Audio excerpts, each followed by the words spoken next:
Derrière ce visage poupin, une tête très bien faite. À 9 ans, quand ses camarades jouent aux billes à la récré, Laurent Simons lui prépare un doctorat. Il a passé son bac l'an dernier.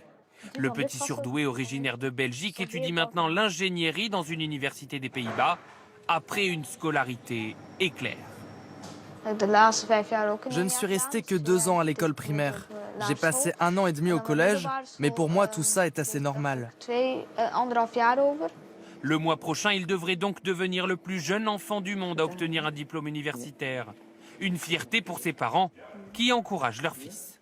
Je pense qu'il aurait été malheureux s'il était resté à l'école contre sa volonté. Il voit les études comme un terrain de jeu, donc il peut tout accomplir. L'enfant est doté d'un quotient intellectuel de 145, bien supérieur à la moyenne.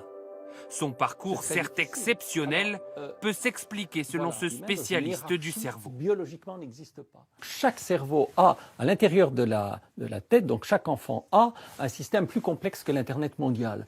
Et donc il y a une grande marge, une grande variabilité d'utilisation de son intelligence et de l'apprentissage. Et ce cas-là est exceptionnel. C'est comme si à un moment donné, toutes ces forces neuronales s'étaient combinées, je dirais, pour donner naissance à un rare phénomène. Quand il sera grand, Laurent veut développer des organes artificiels, notamment pour aider ses grands-parents, tous deux atteints de maladies cardiaques. En attendant, il confectionne des robots pour jouer au foot, comme les enfants de son âge.